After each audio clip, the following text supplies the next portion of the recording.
Hi aspirants, ఈరోజు topic వచ్చేసి ఎగ్జామ్లో తప్పకుండా వచ్చే టాపిక్ ఎన్సిఎఫ్ 2005 ఆర్టీఏ 2009ది కూడా నేను వీడియో చేశాను కదా. సో ఆ చాప్టర్ ఒకటి, ఎన్సిఎఫ్ 2005 ఒకటి, ఈ రెండు టాపిక్స్ పైన బిట్ లేకుండా అసలు క్వశ్చన్ పేపరే ఫ్రేమ్ కాదండి. సో కంపల్సరిగా ఈ ఎన్సిఎఫ్ 2005 నుండి కూడా ఒకటి లేదా రెండు బిట్స్ ప్రతి సెషన్లో ఫ్రేమ్ అవుతాయి. సో ఈ ఎన్సిఎఫ్ 2005 గురించి 30 బిట్స్ అనేవి ఫ్రేమ్ చేశాను. ఆ 30 బిట్స్లోనే ఎన్సిఎఫ్ 2005 గురించి కంప్లీట్ ఇన్ఫర్మేషన్ అనేది ఇస్తాను. సో ఈ ఒక్క వీడియో చూడండి, ఇందులో నుంచి ఎలాంటి బిట్ వచ్చినా కానీ డెఫినెట్గా ఆన్సర్ చేసేస్తారు. ఓకే, ఆర్టీఏ 2009 కూడా నేను వీడియో చేశాను కదా. ఇంకెవరైనా మిస్ అయిన వాళ్ళు ఉంటే ఇక్కడ పైన ఐకార్డ్లో లింక్ పెడతాను, క్లిక్ చేసి చూడండి. అండ్ అదేవిధంగా డిస్క్రిప్షన్లో కూడా లింక్ పెడతాను. సో తప్పకుండా చూడండి. ఓకే, సో ఇక్కడ అందరికీ డౌట్ ఒకటే, ఏదో ఒక సబ్జెక్ట్ కంటిన్యూ చేయకుండా డిఫరెంట్ వీడియోస్ పెడుతున్నారేంటి అని అనుకోవచ్చు. ప్రజెంట్ టెట్కి చూసుకుంటే చాలా తక్కువ టైం ఉంది. ఇలాంటి తక్కువ టైంలో అన్ని సబ్జెక్ట్స్ కలిపి మెయిన్గా ఇంపార్టెంట్ టాపిక్ ఏంటి, సో ఎగ్జామ్లో తప్పకుండా వచ్చే టాపిక్ ఏంటి అనే దానిపై ఎక్కువ కాన్సన్ట్రేషన్ చేస్తేనే మంచి స్కోర్ అనేది గెయిన్ చేస్తాం. సో అది దృష్టిలో పెట్టుకొని నేను మెయిన్గా ఇంపార్టెంట్ టాపిక్స్ తప్పకుండా ఈ చాప్టర్ నుండి బిట్టు పడుతుంది అనే టాపిక్స్ తీసుకొని ఎక్స్ప్లెనేషన్ ఇస్తున్నాను. ఓకే, ఎందుకంటే కన్ఫామ్గా వచ్చే టాపిక్స్ వదలకుండా చదువుకోవాలి, వాటిపైన కంపల్సరీ అసలు డౌట్ లేకుండా ప్రిపరేషన్ అనేది చేయాల్సి ఉంటుంది. సో అందుకని చెప్పేసి చాలా తక్కువ టైం ఉంది కాబట్టి ఈ తక్కువ టైంలో అన్ని సబ్జెక్ట్స్ కలిపి ఇందులో నుంచి అయితే ఎక్కువగా బిట్ అనేది ఫ్రేమ్ అవ్వడానికి ఛాన్స్ ఉంటుందో ఆ టాపిక్స్ మాత్రమే తీసుకొని ఎక్స్ప్లెనేషన్ ఇస్తున్నాను. ఓకే, సో తప్పకుండా వీడియోస్ ప్రతి ఒక్కరికి యూజ్ అవుతాయి, యూజ్ చేసుకోండి. ఓకే, ఎన్సిఎఫ్ 2005 తీసుకోవడానికి కూడా రీజన్ అదే, ఈ చాప్టర్ నుండి బిట్ లేకుండా అసలు క్వశ్చన్ పేపరే ఫ్రేమ్ కాదు, అందుకోసం అని చెప్పేసి ఈ టాపిక్ తీసుకున్నాను. ఓకే, మీ నుంచి నేను ఎక్స్పెక్ట్ చేసేది ఒకటే, ఒక లైక్ మాత్రమే. సో ప్రతి ఒక్కరు లైక్ చేయండి, హై పాయింట్స్ కూడా ఇవ్వడానికి ట్రై చేయండి. ఓకే, ఫస్ట్ బిట్ చూడండి. ప్రతి ఒక్కరు వీడియోని పాజ్ చేసి ఆన్సర్ చేయడానికి ట్రై చేయండి. ఎన్సిఎఫ్ 2005ని రూపొందించింది ఎవరు చెప్పండి. ఎన్సిఎఫ్ 2005ని రూపొందించింది ఎన్సిటిఈ, ఎన్సిఈఆర్టీ, సిఏబిఈ, యశ్పాల్. ఎవరండి? ఎన్సిఈఆర్టీ. ఓకే, ఎన్సిఎఫ్ 2005ని రూపొందించింది ఎన్సిఈఆర్టీ, గుర్తుపెట్టుకోండి. ఇప్పుడు నెక్స్ట్ బిట్ చూడండి, క్లారిటీ వస్తుంది. ఎన్సిఎఫ్ 2005 ఎవరి సిఫారసుల మేరకు రూపొందించారు? కేంద్ర ప్రభుత్వం, ఎన్సిఈఆర్టీ, యశ్పాల్, ఎస్సీఆర్టీ. చెప్పండి, ఎవరి సిఫారసుల మేరకు? యశ్పాల్ సిఫారసుల మేరకు. ఇక్కడ 2 points important. First point, NCF 2005ని రూపొందించింది ఎవరు అని అడిగితే ఎన్సిఈఆర్టీ. నెక్స్ట్, ఎన్సిఎఫ్ 2005ని రూపొందించడానికి సిఫారసు చేసింది ఎవరు అంటేనేమో యశ్పాల్. క్లియర్? రూపొందించింది మాత్రం ఎన్సిఈఆర్టీ, ఎవరి సిఫారసుల మేరకు అంటే యశ్పాల్ యొక్క సిఫారసుల మేరకు ఎన్సిఎఫ్ 2005 అనేది రూపొందించారు. క్లియర్? 2 పాయింట్స్ చాలా ఇంపార్టెంట్, గుర్తుపెట్టుకోండి. నెక్స్ట్ బిట్ చూడండి. క్రింది వాటిలో సరైనవి గుర్తించండి. 1993లో భారం లేని అభ్యసన కార్యక్రమాన్ని రూపొందించింది యశ్పాల్. కరెక్టే కదండి. 1993లో యశ్పాల్ కమిటీ భారం లేని అభ్యసన కార్యక్రమాన్ని రూపొందిస్తుంది. ఇప్పుడు మనకి ఎన్సిఎఫ్ 2005 కూడా ఎందుకోసం ఏర్పాటైంది? ఈ 1993లో వచ్చిన భారం లేని అభ్యసన కార్యక్రమాన్ని పునఃసమీక్షించడానికి కోసం ఏర్పడిందే ఎన్సిఎఫ్ 2005 అండి. ఓకే, సో మనకి ఎన్సిఎఫ్ 2005 నివేదికను కూడా భారరహిత అభ్యసనం అంటే భారం లేని అభ్యసనం అనే పేరుతోనే ఈ ఎన్సిఎఫ్ 2005 యొక్క నివేదికని కూడా ఇవ్వడం జరిగింది. ఓకే, అంటే ఇప్పుడు ఇక్కడ పాయింట్ ఒకటే, 1993లో యశ్పాల్ కమిటీ భారం లేని అభ్యసన కార్యక్రమాన్ని రూపొందించింది. ఓకే, సో ఈ కార్యక్రమాన్ని పునఃసమీక్షించాలి అని చెప్పేసి కేంద్రము ఎన్సిఈఆర్టీని కోరుతుంది. ఓకే, సో ఇక్కడ ఎన్సిఈఆర్టీ సమావేశమయ్యి 35 మంది సభ్యులతో ఒక కమిటీని నియమించి ఆ కమిటీకి యశ్పాల్ని చైర్మన్గా పెడుతుంది. చైర్మన్గా పెట్టేసి ఈ ఎన్సిఎఫ్ 2005ని రూపొందిస్తారు. ఓకే, దీన్ని భారం లేని అభ్యసనం అనే కార్యక్రమం నుంచి వచ్చింది కాబట్టి దీని నినాదం కూడా భారం లేని అభ్యసనం అనే నినాదమే దీనికి పెడతారండి. ఓకే. సో ఇప్పుడు భారం లేని అభ్యసనం అనే కార్యక్రమాన్ని ఎవరు తీసుకొచ్చారు? యశ్పాల్ తీసుకొచ్చిండు కాబట్టి ఆ యశ్పాల్నే NCF 2005కి చైర్మన్గా పెడతారు. ఓకే. అందుకే చూడండి NCF 2005ని రూపొందించింది ఎవరు అంటే NCERT అవుతుంది. NCF 2005ని రూపొందించడానికి సిఫారసులు చేసింది ఎవరు అంటే యశ్పాల్ అవుతారు. ఓకే. ఇది ఇక్కడ కాన్సెప్ట్ క్లియర్. అంటే ఇప్పుడు NCF 2005 నివేదిక ఏ పేరుతో ఇచ్చారు అంటే భారరహిత అభ్యసనం. ఓకే క్లియర్ ఇక్కడికి.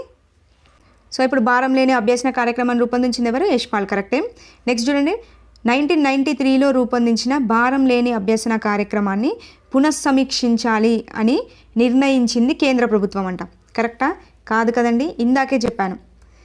ఈ భారం లేని అభ్యసన కార్యక్రమాన్ని పునఃసమీక్షించాలి అని చెప్పేసి కేంద్ర ప్రభుత్వం చెప్తే దాన్ని కంపల్సరీ సమీక్షిస్తామని చెప్పేసి నిర్ణయం తీసుకుంది మాత్రం NCERT. ఓకే. నిర్ణయించింది ఎవరు అని అంటే NCERT నిర్ణయిస్తుంది. ఓకే. నెక్స్ట్ జాతీయ సారథ్య సంఘంలోని సభ్యుల సంఖ్య 34. కరెక్టా? కాదు కదండి. ఎంత? జాతీయ సారథ్య సంఘంలోని సభ్యుల సంఖ్య 35 అండి. ఓకే. ఇందులో ఒక చైర్మన్ ఉంటారు, 34 సభ్యులు. ఓకే. ఇది నెక్స్ట్ NCF 2005 ఫోకస్ గ్రూపుల సంఖ్య 21. ఎస్, ఆబ్వియస్లీ కరెక్టే కదా. ఇక్కడ 35 మంది సభ్యులతో ఒక స్టీరింగ్ కమిటీని కూడా ఏర్పాటు చేశారు కదా. ఈ స్టీరింగ్ కమిటీ యొక్క చైర్మన్ ఎవరు అంటే యశ్పాల్ అండి. ఓకే. యశ్పాల్ గుర్తుపెట్టుకోండి. సో ఇప్పుడు AD మాత్రమే సరైంది. ఏ ఆప్షన్? థర్డ్ ఆప్షన్ అనేది మనకు కరెక్ట్. ఓకే. ఇది ఇందులో ఉన్న ప్రతి పాయింట్ ఇంపార్టెంటే చూసుకోండి. నెక్స్ట్ బిట్, ఇది ప్రీవియస్ టెట్ బిట్ అండి. ఇదే అడిగాడు. NCF 2005 అనేది ఎన్నవ NCF? ఇక్కడ మన కాన్సెప్ట్ తెలిస్తేనే ఈ బిట్కి ఆన్సర్ చేస్తాం. ఓకే. ప్రతి ఒక్కరికి మ్యాక్సిమం తెలిసే ఉంటుంది. సో చిన్నగా మీకు రీకాల్ కావడం కోసం ఎక్స్ప్లెనేషన్ ఇస్తాను. సో గుర్తుపెట్టుకోండి. ఎవరి దగ్గరైనా లేకపోతే డెఫినెట్గా నోట్ చేసి పెట్టుకోండి. చూడండి, ఫస్ట్ 1964-65లో మనకి ఏమొచ్చింది? కొఠారి కమిషన్ వచ్చింది, అవునా? సో ఈ కొఠారి కమిషన్ సిఫారసుల మేరకు 1968లో మొట్టమొదటి NPE అనేది ఏర్పాటైందండి. ఓకే. మొట్టమొదటి NPE అనేది 1968లో ఏర్పాటైంది. సో ఇక్కడ ఈ 1968 NPEకి అనుగుణంగా మొట్టమొదటి NCF అనేది 1975లో ఏర్పాటైందండి. ఓకే. ఇది మొట్టమొదటి NCF. ఓకే. ఇది 1975లో 1968 NPEకి అనుగుణంగా ఏర్పాటైంది. నెక్స్ట్ ఇది ఇలా కొనసాగుతూ ఉంటే నెక్స్ట్ మనకి 1986లో ఇంకొక NPE వచ్చింది, అవునా? సో ఈ NPE ఎన్నోది? రెండోది. ఫస్ట్ ఇక్కడ 1968లో ఒకటి వచ్చిందిగా, సెకండ్ వచ్చేసి 1986లో వచ్చిన NPE రెండోది. ఓకే. సో ఇప్పుడు ఇక్కడ దీనికి అనుగుణంగా మళ్ళీ ఇంకొక NCF వస్తుంది. అది ఎప్పుడు అంటే 1988లో మళ్ళీ ఇంకొక NCF వస్తుంది. ఓకే. ఇది రెండవ NCF అండి. ఫస్ట్ 1975, సెకండ్ 1988లో వచ్చింది రెండవ NCF. అయితే ఈ NCF అమలు చేసే సందర్భంలో 1992లో యశ్పాల్ ఏం చేశాడు అంటే భారం లేని అభ్యసనం అనే ఒక కమిటీని నియమించిండండి. ఓకే. ఇది మనకి 92లో వచ్చింది. సో 1993 నుంచి ఇది అమలవుతుంది. ఓకే. సో ఈ యశ్పాల్ రూపొందించిన భారం లేని అభ్యసనం ఉంది కదా, ఈ కమిటీకి అనుగుణంగా NCF 2000, ఓకే, 2000లో ఇంకొక NCFని రూపొందించారు. ఓకే. సో ఇది వచ్చేసి మనకి థర్డ్ NCF. క్లియర్ ఇక్కడ వరకు? ఇక్కడ 2000లో NCF అనేది రూపొందించారు కదా, బట్ ఇది అమలు జరగలేదండి. సో ఇక్కడ ఇది అమలు జరగకపోయేసరికి కేంద్రం ఏం చేసింది అంటే 2004లో ఈ పాఠ్య ప్రణాళికల్ని పునఃసమీక్షించాలి అని చెప్పేసి NCERTని కోరుతుంది. ఓకే. NCERTని కోరుతుంది. NCERT ఏం చేస్తుందంటే వెంటనే ఒక సమావేశాన్ని ఏర్పాటు చేసుకొని ఒక 35 మంది సభ్యులతో ఒక కమిటీ ఏర్పాటు చేసుకుంది కదా, ఆ కమిటీని నియమించి ఇంకో NCF రూపొందించాలి అని చెప్పేసి చెప్తుంది అన్నట్టు. సో ఈ కమిటీకి మరి ఎవరిని చైర్మన్గా పెడుతుంది అంటే యశ్పాల్నే పెడుతుందండి. ఓకే. ఇది ఇక్కడ కాన్సెప్ట్. ఓకే. సో ఈ యశ్పాల్ ఏం చేస్తారంటే 21 ఫోకస్ గ్రూపులతో 2004 జూలైలో ఏర్పాటు చేస్తారు. సో దీన్ని 2005లో సెప్టెంబర్ రోజున CABE కూడా దీన్ని ఆమోదిస్తుంది. సో ఇక్కడ NCF 2005 అనేది మనకి 2005లోనే కదా ఏర్పాటైంది. ఇక్కడ స్టీరింగ్ కమిటీ ఏం చేస్తుంది, మొత్తం 2005ని రూపొందించేసి ఆ నివేదికకి భారరహిత అభ్యసనం అని పేరు పెట్టేసి దాన్ని అమలు చేయడం జరుగుతుంది. ఓకే, దీన్నే NCF 2005 అని అమలు చేయడం జరిగింది. ఓకే, అంటే ఇప్పుడు చూడండి, మొట్టమొదటి NCF వచ్చేసి 1975లో వచ్చింది, రెండవ NCF వచ్చేసి 1988లో వచ్చింది, మూడవ NCF వచ్చేసి 2000లో వచ్చింది. బట్ ఇది అమలు కాకపోయేసరికి నాలుగవ NCFని రూపొందించారు, అదే NCF 2005. ఓకే, ఇది ఎన్నవది, నాలుగవ NCF. క్లియర్, ఇది నాలుగవ NCF. ఓకే, ఇది కాన్సెప్ట్. కొంచెం జిగ్జాగ్గా ఉండొచ్చు, వీడియోని మళ్ళీ బ్యాక్ పెట్టుకొని అయినా సరే చూడండి, కాన్సెప్ట్ మొత్తం అర్థమవుతుంది. ఓకే, పాయింట్స్ అన్నీ ఇంపార్టెంటే గుర్తుపెట్టుకోండి. ఇందులో నుంచి కాన్సెప్ట్ల నుంచి డెఫినెట్గా బిట్ అనేది ఫ్రేమ్ కావడానికి ఛాన్స్ ఉంటుంది. సో తప్పకుండా నోట్ చేసి పెట్టుకోండి. Okay, I hope you understand. Next bit, NCF 2005 యొక్క నినాదం ఏంటి చెప్పండి. భారం గల అభ్యసనం, భారం లేని అభ్యసనం, భారంతో అభ్యసనం, భారమైన అభ్యసనం. చెప్పండి. NCF 2005 యొక్క నినాదం భారం లేని అభ్యసనం. ఇందాకే చెప్పాను కదా కాన్సెప్ట్ మొత్తం. నెక్స్ట్ బిట్, NCF 2005 ప్రకారం బోధన ఉద్దేశం ఏంటి? శిశువుకు తన సామర్థ్యాల కంటే ఎక్కువ సామర్థ్యాలను సాధించేటట్టుగా చేయడం. అవునా? కాదు కదండి. నెక్స్ట్, విద్యార్థులను పరీక్షలకు తయారు చేయడం. సో ఇది అవ్వదు. విద్యార్థులకు సరైన జ్ఞానం అందించడం. ఇది అవ్వదు.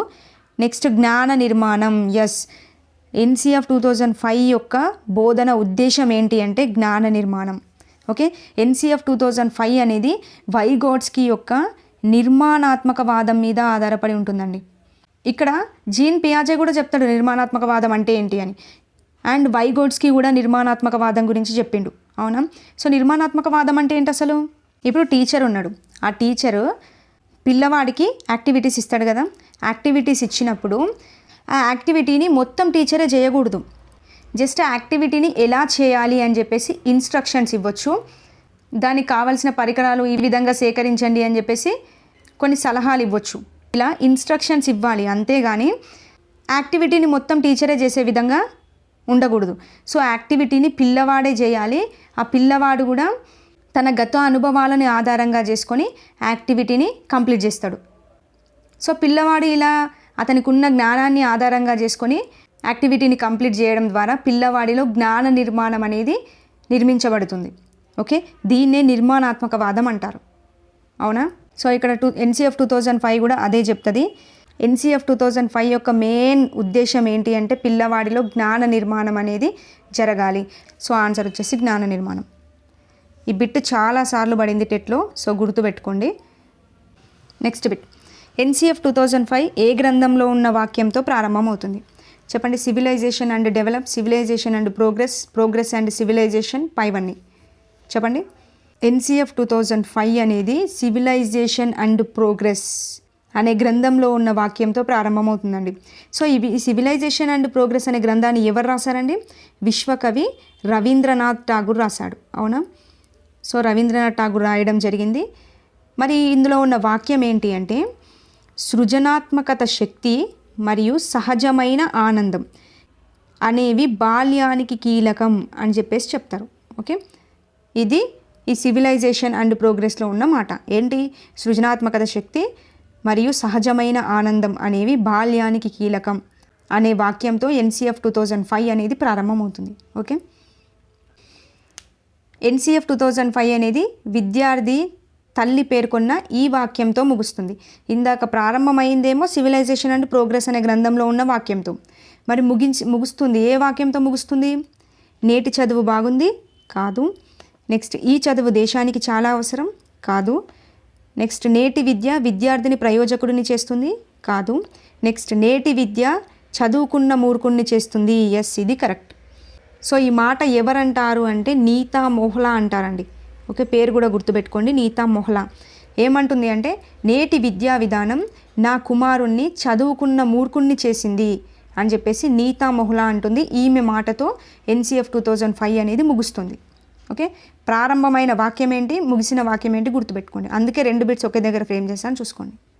నెక్స్ట్ బిట్, NCF 2005 మార్గదర్శక సూత్రాలలో లేనిది. NCF 2005 4 మార్గదర్శక సూత్రాలని చెప్తుంది. సో ఆ 4 మార్గదర్శక సూత్రాలు క్లారిటీగా అండర్స్టాండ్ చేసుకుంటే NCF 2005 మొత్తం అర్థమైపోతుంది.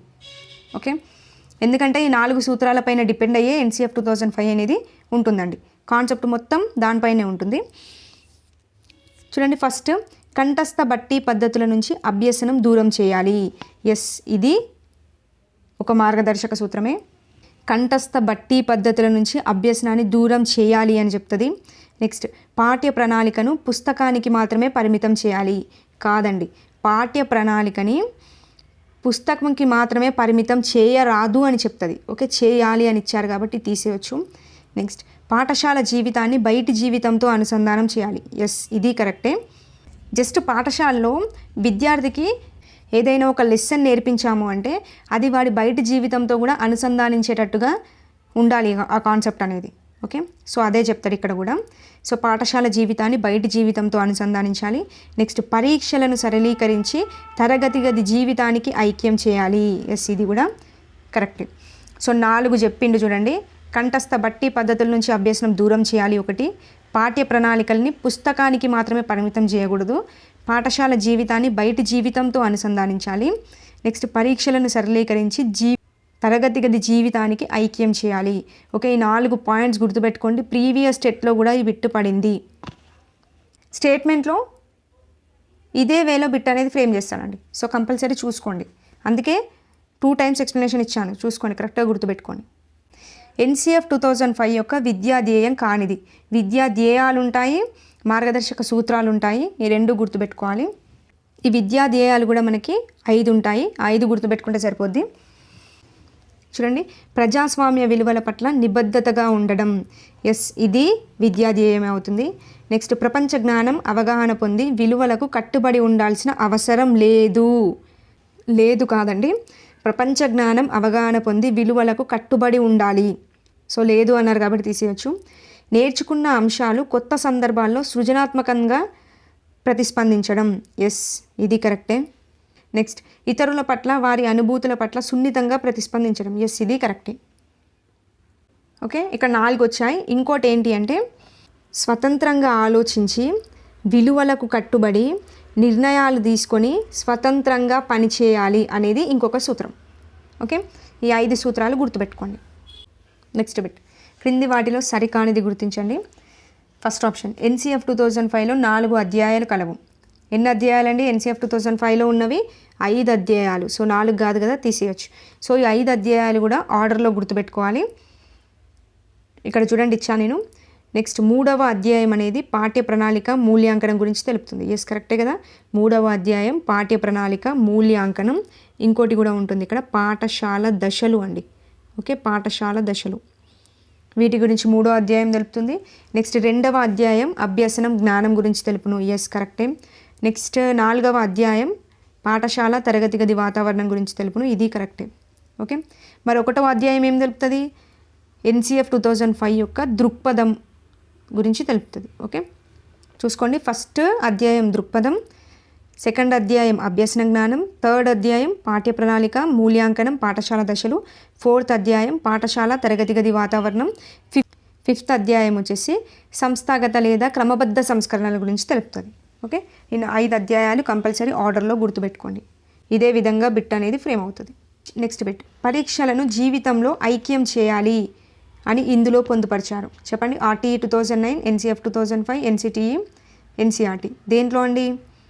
NCF 2005 మార్గదర్శక సూత్రాలు 4 చెప్పాను కదా, అందులో ఉన్న ఒక సూత్రమే కదా ఇది. పరీక్షలను సరళీకరించి తరగతి గది జీవితానికి ఐక్యం చేయాలి అని చెప్పింది NCF 2005లోనే కదా. సో ఆన్సర్ వచ్చేసి NCF 2005. ఓకే, నెక్స్ట్, ఇది కూడా ప్రీవియస్ స్టేట్లో అడిగాడు. NCF 2005 ప్రకారం ఉపాధ్యాయుడు ఈ విధంగా ఉండాలి. చెప్పండి, ఏ విధంగా ఉండాలి? సంధానకర్తగా మాత్రమే ఉండాలి. ఓకే, నిర్దేశకుడుగా ఉండకూడదు. అంటే నేను చెప్తా జయ్యు అన్నట్టుగా ఉంటారా? ఉండకూడదు కదా. నెక్స్ట్, ఒక జ్ఞాన వనరుగా ఉండాలా? ఉండకూడదు. పైవన్నీ సరైనవి కాదు. ఓకే, జస్ట్ ఒక సంధానకర్తగా మాత్రమే ఉండాలి. ఎందుకంటే NCF 2005 అనేది నిర్మాణాత్మకవాదంపై ఆధారపడి ఉంటుంది. అంటే పిల్లవాడే జ్ఞానాన్ని నిర్మించుకోవాల్సి ఉంటుంది.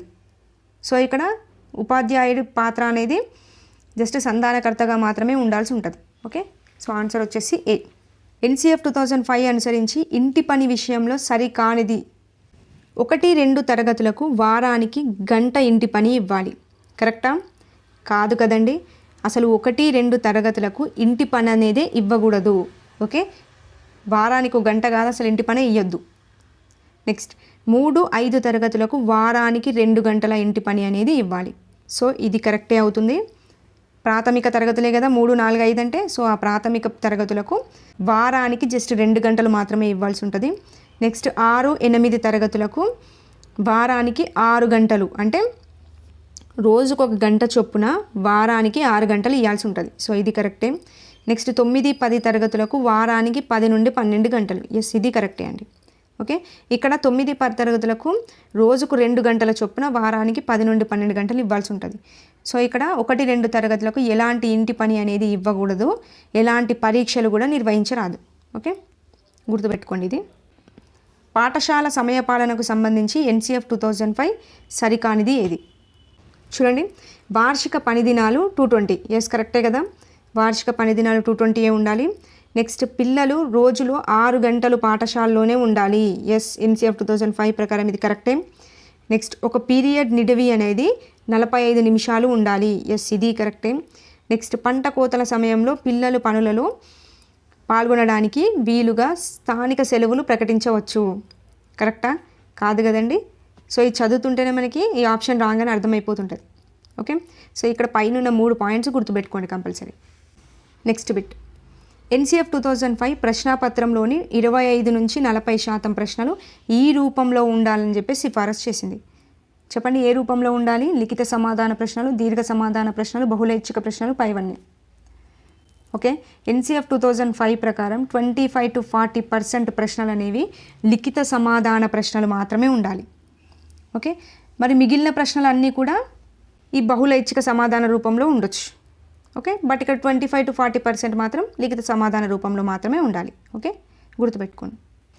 NCF 2005 ప్రకారం గ్రంథాలయాల పనివేళలకు సంబంధించి సరైన సిఫారసు ఏంటి? చెప్పండి. కేవలం పాఠశాల వేళలో మాత్రమే పనిచేయాలి, అవునా? గ్రంథాలయాలు కరెక్టేనా? కాదు కదండి. నెక్స్ట్ పాఠశాల అనంతరం కూడా పనిచేయాలి, కాదు. నెక్స్ట్ సెలవుల్లో కూడా తెరిచి ఉండాలి. ఎస్, ఇది కరెక్ట్. ఓకే, సో పైవన్నీ కాదు. NCF 2005 ప్రకారం గ్రంథాలయాల పనివేళలు వచ్చేసి సెలవుల్లో కూడా తెరిచి ఉండాలి. ఇక్కడ ఇంకో పాయింట్ ఏంటి అంటే NCF 2005 ప్రకారం గ్రంథాలయాలని ఒక అభ్యసన వనరుగా ఉపయోగించుకోవాలండి. ఓకే, ఇది కూడా ప్రీవియస్ టెట్ బిట్టే ఇలాగే అడిగాడు. NCF 2005 ప్రకారం గ్రంథాలయాలు అనేవి ఏ విధంగా ఉపయోగపడతాయి అని అడిగాడు. ఏ విధంగా? అభ్యసన వనరుగా ఉపయోగపడతాయి. ఓకే, గుర్తుపెట్టుకోండి. నెక్స్ట్ బిట్, NCF 2005 ప్రకారం పౌరశాస్త్రమును ఏ పేరుతో పిలవమని కోరింది? చెప్పండి, పౌరశాస్త్రాన్ని ఏ పేరుతో పిలుస్తున్నారు? సామాజిక శాస్త్రం, రాజనీతి శాస్త్రం, జనాభా శాస్త్రం, మానవ శాస్త్రం. చెప్పండి, పౌరశాస్త్రాన్ని రాజనీతి శాస్త్రం అనే పేరుతో పిలుస్తున్నారండి. ఈ పాయింట్ ఇంపార్టెంట్, గుర్తుపెట్టుకోండి. నెక్స్ట్ బిట్, NCF 2005 ప్రకారం మూల్యాంకనానికి సంబంధించి సరైనవి. ఇందాక ఇంటి పని వచ్చింది, ఇప్పుడు మూల్యాంకనం. ఓకే, గుర్తుపెట్టుకోండి ఇవి. 1-2 తరగతులకు మౌఖిక పరీక్షలు నిర్వహించాలి, అవునా? కాదు కదండి. అసలు 1-2 తరగతులకు ఇంటి పని ఇవ్వకూడదు, ఎలాంటి పరీక్షలు కూడా నిర్వహించరాదు. ఓకే, సో ఇది రాంగ్. నెక్స్ట్ 3-8 తరగతులకు మౌఖిక లిఖిత పరిశీలన రకపు మూల్యాంకనం చేయాలి. ఎస్, ఇది కరెక్ట్ అండి. ఓకే, అంటే నిరంతర సమగ్ర మూల్యాంకనం అనేది 3-8 తరగతులకు చేయాల్సి ఉంటుంది. నెక్స్ట్ బిట్, 9-10 తరగతులకు స్వీయ మూల్యాంకనం ఉండాలి. ఎస్, ఇది కరెక్ట్. సో ఇక్కడ 5వ తరగతి నుంచి కూడా, ఓకే, ఈ 5వ తరగతి నుంచి పిల్లల స్వీయ మూల్యాంకనాన్ని వాళ్ళ రిపోర్ట్లో నమోదు చేయాల్సి ఉంటుంది. ఓకే, 9th 10th అన్నారు, సో ఇది కరెక్టే. నెక్స్ట్ బిట్, 10వ తరగతి నుండి, సారీ అండి ఇక్కడ మిస్టేక్ పడింది, టర్మ్ అండి. ఓకే, టర్మ్ పరీక్షలు నిర్వహించాలి, అవునా? కాదండి. NCF 2005 ప్రకారం 7వ తరగతి నుంచే టర్మ్ పరీక్షలు అనేవి నిర్వహించవచ్చు అని చెప్పేసి చెప్తారు. సో ఇక్కడ 7వ తరగతి నుండి. ఓకే, సో ఆన్సర్ వచ్చేసి BC మాత్రమే సరైంది. సో 3rd వన్ అనేది సరైంది. ఓకే, గుర్తుపెట్టుకోండి పాయింట్స్. NCF 2005 ప్రకారం గణిత విద్య ముఖ్య లక్షణం. చెప్పండి, ఇది ప్రీవియస్ టెట్ బిట్. గణిత విద్య యొక్క ముఖ్య లక్షణం ఏంటి? పిల్లలను సూత్రాలు, యాంత్రిక పద్ధతులను అభ్యసించుటకు సిద్ధం చేయడం, అవునా? యాంత్రిక పద్ధతులు అన్నాడు, సో వాటిని అభ్యసించడానికి సిద్ధం చేయడమా? కాదు కదండి. నెక్స్ట్ తార్కిక ఆలోచన సామర్థ్యాన్ని విద్యార్థుల్లో పెంపొందించడం. ఎస్, ఇది కరెక్ట్. గుర్తుపెట్టుకోండి, తార్కిక ఆలోచన అనే వర్డ్ కనిపించింది అంటే అది మ్యాథ్స్కి సంబంధించింది. ఓకే, గుర్తుపెట్టుకోండి. ఇది పిల్లలను హయ్యర్ సెకండరీ విద్యకు తయారు చేయడం. అవునా, ఇది గణిత విద్య లక్షణమా? కాదు కదండి. లెక్కలు చేయుటకు సంబంధించిన సామర్థ్యాన్ని విద్యార్థులలో పెంపొందించడం. సో ఇది కాదు. ఓకే, ముఖ్య లక్షణం ఏంటి అంటే గణిత విద్యది తార్కిక ఆలోచన సామర్థ్యాన్ని విద్యార్థుల్లో పెంపొందించడం. ఓకే, గుర్తుపెట్టుకోండి. నెక్స్ట్ బిట్, NCF 2005 పరీక్షల సంస్కరణలో భాగంగా సిఫారసు చేసిన అంశం కానిది ఏ అంశాన్ని సిఫారసు చేయలేదు? చెప్పండి. ఓపెన్ బుక్ పరీక్షల్ని ప్రవేశపెట్టిందా? ఎస్, ప్రవేశపెట్టింది కదా. అంటే ఏంటి ఓపెన్ బుక్ పరీక్షలు అంటే? చూసి రాసే పరీక్షల్ని NCF 2005 అనేది ప్రవేశపెట్టింది అప్పుడు. సో ఇది కరెక్టే. నెక్స్ట్, నిరంతర సమగ్ర మూల్యాంకనం. ఎస్, ఇది కరెక్టే అండి. ఓకే, సో ఇక్కడ మూల్యాంకనం కూడా నిరంతరంగా జరగాలి అని చెప్పేసి చెప్తారు. సో ఇది కరెక్టే. గ్రేడింగ్ని ఏర్పాటు చేయాలి. ఎస్, ఇది కరెక్టే. అంటే పాస్ ఫెయిల్ అనే వ్యవస్థను తొలగించేసేసి జస్ట్ గ్రేడింగ్ పద్ధతిని మాత్రమే తీసుకురావాలి అని చెప్పేసి చెప్పింది NCF 2005. ఓకే, సో గ్రేడింగ్ నిలిపివేయటం అంట. కాదు కదా, తీసుకురావాలని చెప్పింది కదా, నిలిపివేయమని చెప్పలేదు కదా. సో ఆన్సర్ వచ్చేసి డి.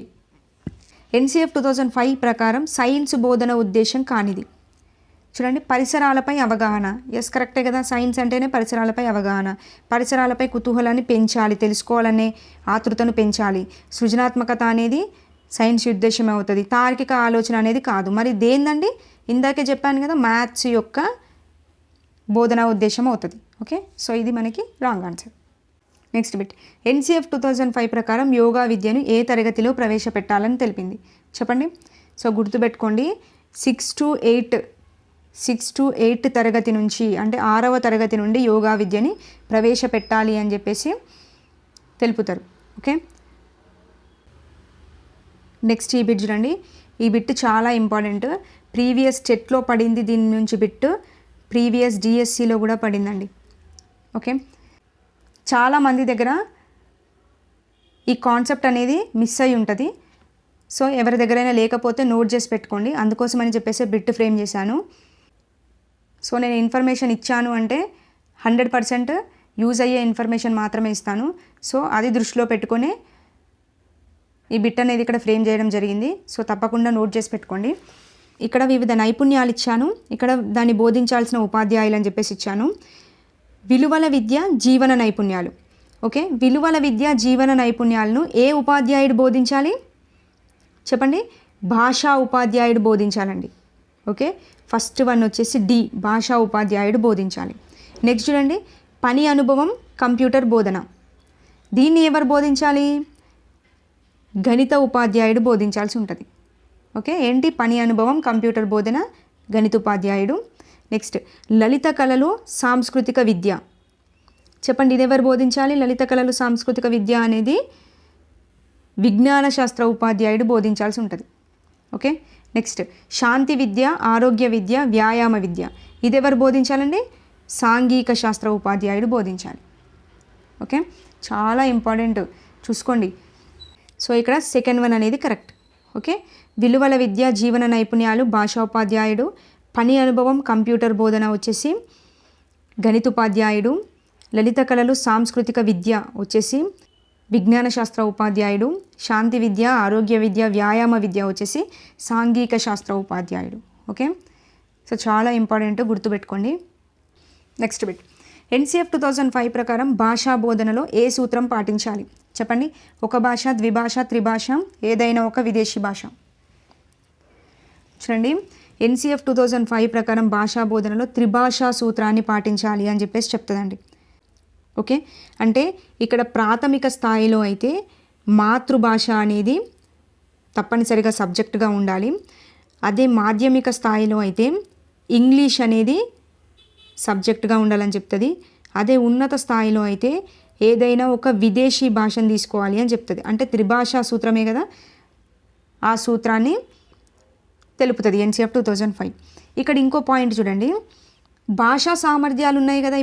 ఇప్పుడు భాషా సామర్థ్యాలు ఉంటాయి. ఆ భాషా సామర్థ్యాలు పెంచడం అనేది ఎవరి యొక్క బాధ్యత అని బిట్ అడుగుతారు. ఓకే, కింద ఆప్షన్స్ భాషోపాధ్యాయుడా, గణిత ఉపాధ్యాయుడు, సామాన్య శాస్త్ర ఉపాధ్యాయుడు, సాంఘిక శాస్త్ర ఉపాధ్యాయుడు అని ఇస్తారు. ఎవరండి? NCF 2005 ప్రకారం భాషా సామర్థ్యాన్ని పెంచే బాధ్యత ఎవరికి ఉంది? అందరి ఉపాధ్యాయులకు ఉంటుందండి. ఓకే, కొందరు ఏమనుకుంటారు భాషా ఉపాధ్యాయుడు అనుకుంటారు, కానీ కాదు. భాషా సామర్థ్యాలను పెంచే బాధ్యత అనేది అందరి ఉపాధ్యాయుల బాధ్యత. ఓకే, అంటే అన్ని సబ్జెక్టుల ఉపాధ్యాయుల బాధ్యత. క్లియర్? ఇది. సో ఇక్కడ పాయింట్స్ ఇంపార్టెంట్ చూసుకోండి. నెక్స్ట్ బిట్, NCF 2005 ప్రకారం సరైనది. ఇవి పాఠశాల స్థాయి దశలండి. సో కంపల్సరీ గుర్తుపెట్టుకోవాలి ఇది కూడా. ఫస్ట్ చూడండి, బాల్యారంభ విద్య. సో ఇది ఎన్ని ఇయర్స్ అండి? 3 to 6 ఇయర్స్ లోపు ఉంటుంది. అంటే ఏంటి? అంగన్వాడీ విద్యనే కదా. అంగన్వాడీ విద్యలో కృత్యాధార పద్ధతిని ఉపయోగించాలంట. ఎస్, కరెక్టే కదా. అంగన్వాడీ విద్య అందిస్తున్నాము అంటే అది కృత్యాధార పద్ధతి ద్వారానే ఉండాలి. సో ఇది కరెక్టే. నెక్స్ట్ ప్రాథమిక విద్య. ప్రాథమిక విద్య అనేది నియత విద్య అంట. ఎస్, కరెక్టే కదా. నియత విద్య అంటే ఏంటి? కాలం ఉంటుంది, ఒక లక్ష్యం ఉంటుంది. అంటే ఒక నిర్ణీత కాలంలో ఒక నిర్ణీత లక్ష్య సాధన పెట్టుకొని విద్యా బోధన అనేది జరిగితే అది నియత విద్య. అవునా? సో మనకి ప్రాథమిక విద్య అనేది అంతా కూడా నియత విద్యనే కదా. సో ఇది కరెక్టే. నెక్స్ట్ మాధ్యమిక విద్య. సెకండరీ విద్య. సెకండరీ విద్యలో అంట పని విద్య ఉండాలంట. ఎస్, కరెక్టే కదా. పని విద్యకి ప్రాధాన్యతనిస్తుంది. నెక్స్ట్ ఉన్నత మాధ్యమిక విద్యలో వృత్తి విద్యా నైపుణ్యాలను పెంపొందించాలి. సో ఇది కరెక్టే. సో ABCD అనేది కరెక్ట్, 4th ఆప్షన్ అనేది కరెక్ట్. ఓకే, ఇది పాయింట్స్. ఈ పాయింట్స్ అన్ని ఇంపార్టెంట్ చూసుకోండి. నెక్స్ట్ బిట్, NCF 2005 మూల్యాంకనానికి సంబంధించి సరికానిది. ఫస్ట్ ఆప్షన్ చూడండి, బట్టి పట్టడం, కంఠస్థం ప్రోత్సహించడం చేయరాదు. ఎస్, కరెక్టే కదా. బట్టి పద్ధతుల నుంచి దూరం చేసింది కదా. సో తీసేయచ్చు. సంవత్సరానికి ఒకసారి మాత్రమే నిర్వహించాలి. కరెక్ట్. ఇక్కడ నిరంతర సమగ్ర మూల్యాంకనాన్ని ఇంప్లిమెంట్ చేస్తుంది. సో అంటే సంవత్సరానికి ఒకసారి మాత్రమే నిర్వహించాలా? లేదు కదా. సంవత్సరం మొత్తం నిరంతరంగా మూల్యాంకనం చేస్తూ ఉండాలి. సో ఇది తీసేయచ్చు. విద్యార్థుల సాధనకు పరిపుష్టిని అందించాలి. ఎస్, కరెక్టే కదా. నెక్స్ట్ విద్యార్థులను భయభ్రాంతులను చేయరాదు. కరెక్టే.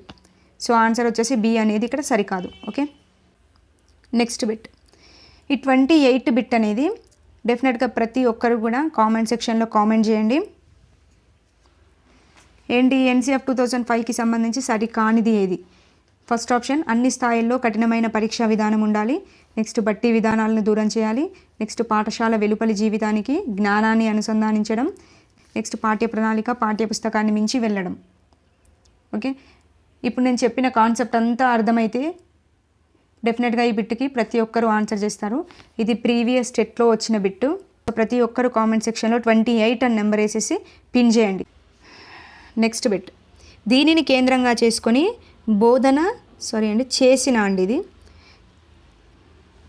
బోధన చేసిన ప్రక్రియలను నిర్వహించాలని NCF 2005 సూచించింది. ఓకే, NCF 2005 ప్రకారం దేన్ని కేంద్రంగా చేసుకొని బోధన అనేది ఉండాలండి? విషయ కేంద్రీకృతంగానా? కాదు. నెక్స్ట్ ఉపాధ్యాయ కేంద్రీకృతంగా కాదు, విద్యార్థి కేంద్రీకృతంగా ఉండాలి. కరెక్టే కదా. ఇక్కడ జ్ఞాన నిర్మాణానికి ప్రాధాన్యతనిచ్చింది అంటే విద్యార్థి యొక్క జ్ఞానానికే కదా ప్రాధాన్యతనిచ్చింది. సో విద్యార్థి కేంద్రీకృతంగా ఉండాలి కదా. సో ఆన్సర్ వచ్చేసి C. ఓకే, నెక్స్ట్ ఇదే లాస్ట్ బిట్, క్రింది వాటిలో అభ్యసనకు సంబంధించి NCF 2005 సూచించింది ఏది? ఏం సూచించింది? అభ్యసన తరగతి గదిలో మాత్రమే జరగాలి. అవునా? అభ్యసన అనేది తరగతి గదిలో మాత్రమే జరగాలని చెప్పిందా? లేదు కదా. తరగతి గదిలోనే కాదు పరిసరాలలో కూడా జరగవచ్చు కదా. సో ఇది తీసేయచ్చు. ఉపాధ్యాయుని నుండి జ్ఞానాన్ని సంపాదించుటకు గాను విద్యార్థులు నిష్క్రియాత్మకంగా ఉండాలి. అవునా? నిష్క్రియాత్మకంగా విద్యార్థులు ఉంటే అసలు అభ్యసనం అనేది జరుగుతుందా అండి? జరగదు. ఎప్పుడైనా బోధన అభ్యసనంలో పిల్లవాడు అనేవాడు క్రియాత్మకంగా ఉండాలి. క్రియాత్మకంగా ఉంటే మాత్రమే అభ్యసనం అనేది జరుగుతుంది. సో నిష్క్రియాత్మకంగా ఉండొద్దు, యాక్టివ్గా క్రియాత్మకంగా మాత్రమే ఉండాలి. నెక్స్ట్ అభ్యసన ఉపాధ్యాయ నిర్దేశితంగా ఉండాలి. అవునా? ఉపాధ్యాయ నిర్దేశికంగా ఉంటే అసలు అభ్యసనం జరుగుతుందా? జరగదు కదా, తీసేయచ్చు. నెక్స్ట్ అభ్యసనం అనేది విస్తృత సాంఘిక పరిస్థితుల్లో జరగాలి. ఎస్, కరెక్టే కదా. సో ఆన్సర్ వచ్చేసి D అనేది కరెక్ట్. ఇవ్వండి, ప్రతి ఒక్కరికి ఈ కాన్సెప్ట్ అనేది అర్థమైందని అనుకుంటున్నాను. నెక్స్ట్ వీడియోతో మళ్ళీ కలుద్దాం. థ్యాంక్ యూ అండి. Thank you for watching.